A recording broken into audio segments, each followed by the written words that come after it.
Shalom semuanya. Pernahkah Anda membayangkan apa yang Yesus doakan di saat-saat terakhir sebelum pengorbanannya di kayu salib? Bayangkan, Yesus di malam sebelum penyalibannya dikelilingi oleh para muridnya yang terkasih. Dia tahu apa yang besok akan dia hadapi, yakni penderitaan, pengkhianatan, dan kematian.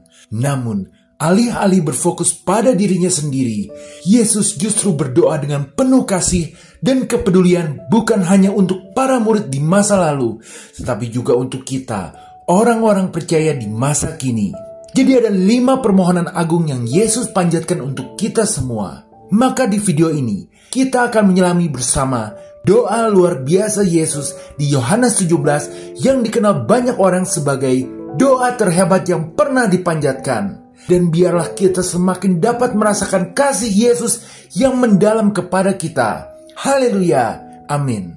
Permohonan agung pertama, agar hidup kita selalu dijamin oleh pemeliharaan Bapa. Yohanes 17 ayat 11 tertulis, "Dan aku tidak ada lagi di dalam dunia, tapi mereka masih ada di dalam dunia. Dan aku datang kepadamu, ya Bapa yang kudus, peliharalah mereka dalam namamu, yaitu namamu yang telah engkau berikan kepadaku, supaya mereka menjadi satu sama seperti kita." Kenaikan Yesus kembali ke surga adalah hal yang sulit bagi kita murid-muridnya, karena tanpa kehadiran Yesus, kita akan menghadapi banyak tantangan hebat dalam menjalani hidup ini. Yesus prihatin kepada kita, sebab mengikut Yesus artinya membuat kita bukan lagi berasal dari dunia ini, sehingga dunia akan selalu menghakimi kita. Oleh karena keprihatinan inilah, Yesus memanjatkan permohonan agungnya yang pertama, agar kita selalu mendapat perlindungan dan terus dipelihara oleh Bapa ketika menjalani hidup ini. Perhatikan dalam doa Yesus, dikatakan, "Peliharalah mereka dalam namamu." Ini artinya oleh kuasa nama Tuhan, kita akan selalu dapat bertahan dari segala yang jahat. Amsal 18 ayat 10 tertulis, "Nama Tuhan adalah menara yang kuat, kesanalah orang benar berlari dan ia menjadi selamat." Nama Tuhan melambangkan kuasa, otoritas, dan perlindungannya. Ketika kita berlindung di bawah namanya, kita akan mendapat pertolongan. Saat godaan datang, kita dapat berseru kepada Tuhan, memohon kekuatan untuk melawannya. Nama Tuhan mengingatkan kita bahwa Dia lebih kuat daripada kuasa dosa dan pencobaan dunia. Ketika rasa takut dan kecemasan melanda, kita dapat menemukan ketenangan dalam nama Tuhan. Namanya mengingatkan kita bahwa Dia selalu bersama kita dan Dia tidak akan meninggalkan kita. Ketika dihadapkan dengan kuasa jahat, kita dapat berlindung di bawah nama Tuhan. Namanya memiliki otoritas atas roh-roh jahat dan dapat mengusir mereka dari kehidupan kita. Jadi dengan ini, mari terus ingat bahwa meskipun hidup di dunia sebagai orang Kristen itu penuh tantangan, kita tidak usah takut lagi, karena Yesus telah berdoa agar kita selalu mendapat jaminan pemeliharaan dari Bapa. Terima kasih Tuhan Yesus. Amin. Permohonan agung kedua, agar hati kita selalu dapat merasakan sukacita penuh. Yohanes 17 ayat 13 tertulis, "Tetapi sekarang aku datang kepadamu, dan aku mengatakan semuanya ini, sementara aku masih ada di dalam dunia, supaya penuhlah sukacitaku di dalam diri mereka." Sungguh sangat luar biasa bahwa ketika Yesus sedang menghadapi perlawanan hebat dari luar, yaitu orang Farisi, pengkhianatan dari dalam, yakni dari Yudas, muridnya sendiri. Bahkan ketika kesengsaraan paling mengerikan, yaitu disalibkan, akan segera dihadapi, Yesus masih mengalami sukacita penuh di dalam dirinya. Maka permohonan agung Yesus kedua adalah agar kita juga bisa mengalami hal yang sama, yakni tetap bersukacita meskipun kita sedang menghadapi bahaya dan tantangan. Dan lagi, apa yang Yesus minta agar diberikan kepada kita bukan lagi mengenai sukacita sesaat, melainkan sukacita yang penuh. Rahasia sukacita adalah ketika kita mendapat kemenangan. Yesus tetap bersukacita karena Dia melihat bahwa penderitaan yang sementara ini akan mengerjakan kemuliaan yang jauh lebih besar, yakni kemenangan atas maut. Demikian kita, seperti proses melahirkan, walaupun menderita sakit, tetapi seorang ibu akan tetap merasakan sukacita karena dia akan mendapat kemenangan, yakni ketika bayinya lahir. Jadi biarlah sekarang sikap kita sesuai dengan permohonan agung Yesus, di mana kalau kita sedang menghadapi berbagai ujian hidup, sukacita tetap berada di tengah kita, karena kita tahu bahwa ketika kita tetap berada di jalan Tuhan, kita pasti akan mendapat kemenangan pada akhirnya. Haleluya, amin. Permohonan agung ketiga, agar kita selalu dilindungi dari serangan iblis. Yohanes 17 ayat 15. Aku tidak meminta supaya engkau mengambil mereka dari dunia, tetapi supaya engkau melindungi mereka daripada yang jahat. Yudas Iskariot adalah bukti bahwa kehebatan iblis dalam menggoda manusia itu tidak boleh dipandang sebelah mata. Bayangkan, murid yang selalu ada bersama Yesus, yang melihat segala perbuatan Yesus, yang diberikan kepercayaan menjadi bendahara itu, tega mengkhianati Yesus. Yudas lebih mendengarkan kemauan iblis yang menggoda dia agar mau mengkhianati Yesus, sehingga akhirnya Yudas menjadi pemeran orang yang telah ditentukan binasa. Kasus pengkhianatan Yudas adalah bukti kuasa iblis itu nyata, sehingga Petrus yang menyaksikan ini semua memperingatkan kepada kita. 1 Petrus 5 ayat 8. Sadarlah dan berjaga-jagalah, lawanmu si iblis berjalan keliling sama seperti singa yang mengaum-ngaum dan mencari orang yang dapat ditelannya.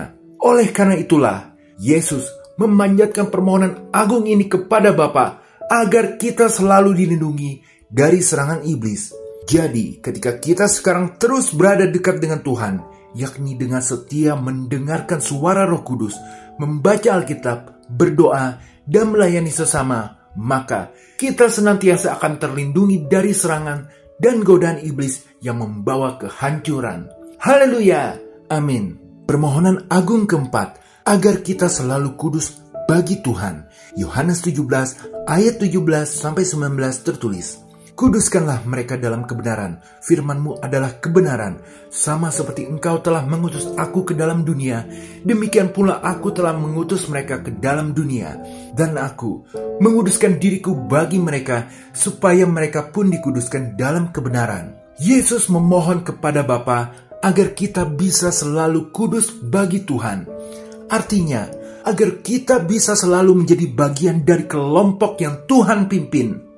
Karena sesungguhnya misi dasar Yesus datang ke dunia ini untuk menguduskan kita, membuat kita terpisah dari namanya maut, memberikan jalan bagi kita agar bisa menjadi suci. Dan jalan itu adalah kebenaran firman Allah, yakni Yesus sendiri.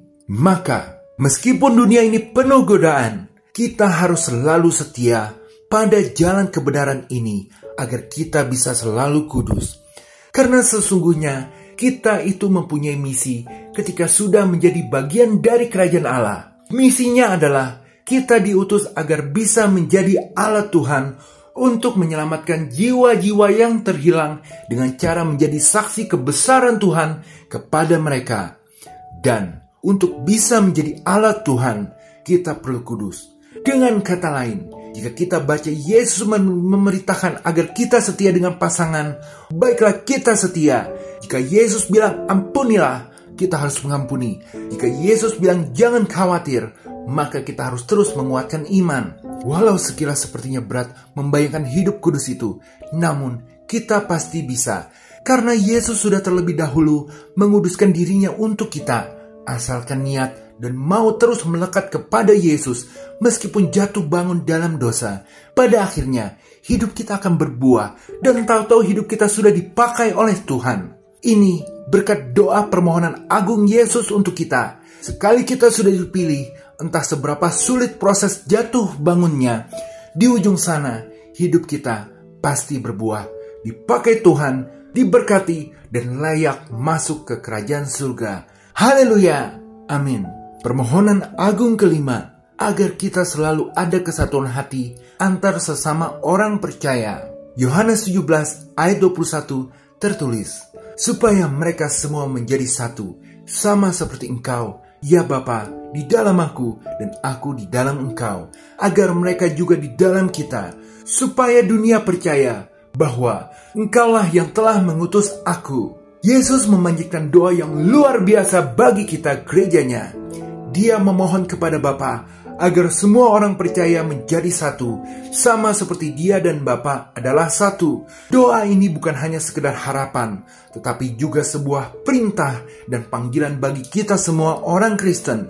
Maka baik orang tua dan muda, kaya dan miskin, dari berbagai suku dan ras, di gereja ini setiap orang harus diterima dan dikasihi apa adanya. Tidak ada diskriminasi. Kasih Yesuslah yang mempersatukan kita. Yesus ingin agar semua orang percaya menjadi satu, seperti Dia dan Bapa adalah satu. Persatuan ini bukan tentang keseragaman, tapi tentang kasih yang mengalahkan semua perbedaan. Jemaat dalam gereja harus saling mendukung.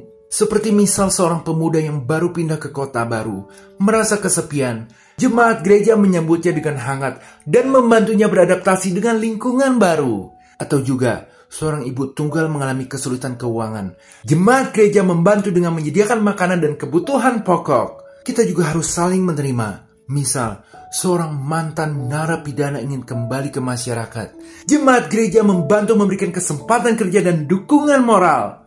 Mengasihi tanpa pamrih, seorang dokter relawan memberikan pelayanan kesehatan gratis kepada orang-orang yang membutuhkan. Atau juga seorang guru sekolah minggu dengan sabar mengajar anak-anak tentang kasih Tuhan.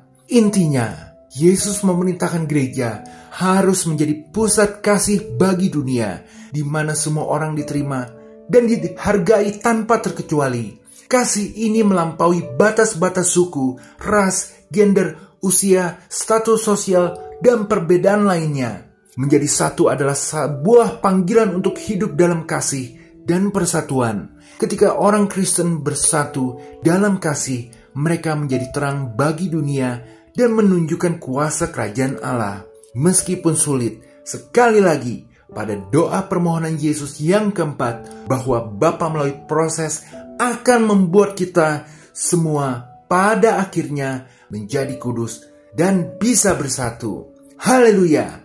Amin.